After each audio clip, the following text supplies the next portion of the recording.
તો અત્યારે આપણે પાણી વાળવા માટે સવારે 6 વાગે આવ્યા હતા અને પાણી વાળતા વાળતા અત્યારે છે તે કાલે બાકી હતું ત્યાંથી આ જય શ્રી રામ, જય માતાજી। આજના નવા વિડીયોની અંદર આપણે વાત કરવાની છે।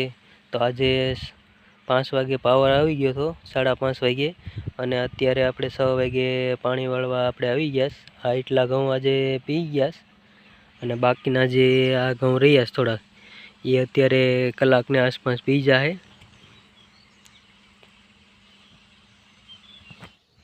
તો અત્યારે સવારનો વહેલા સવારનો કુદરતી દ્રશ્ય જોઈ શક્યો તમે। તો ખૂબ સારું એવું દ્રશ્ય અત્યારે આપણે જોઈ રહ્યા છીએ।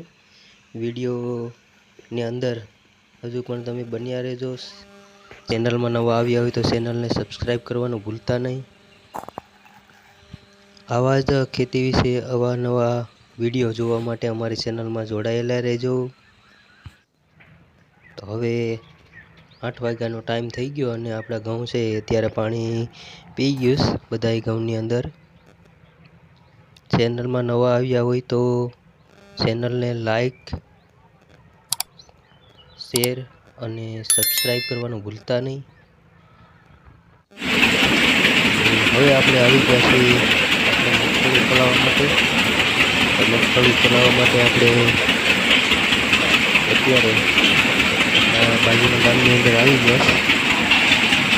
આ ગાળાની અંદર છે કે આપણે ગઈ સાલે મગફળી ફોલાવી ગયા હતા અને સ્ટેશનની અંદર છે દાણાની તો કોઈ જાતનું નુકસાન નથી આવતું, એટલે આ વર્ષે આપણે ફરી મગફળી ફોલાવવા માટે આવી ગયા। ઉપરથી મગફળી ફોલાવી એની અંદર આવે એની અંદર એસીનો ભાગ દેખાય છે, એમને ગોડવા નહીં ગોડવા આવતું ઠંડીના બિયારણ આવતું હોય આમાં ધૂળ એવી બધી આવતી હોય એને ગોડવાને ગોગડ હોય એ આમાં પાછી કરાય અને ઉપર જે એલાઈ છે એની અંદર ઉપર ચડી જાય।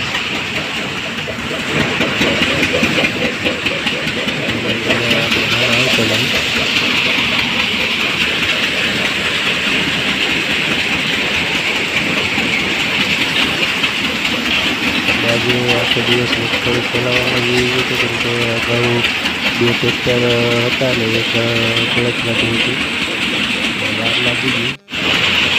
બાદ વિડીયોમાં જોડાયેલા રહેજો।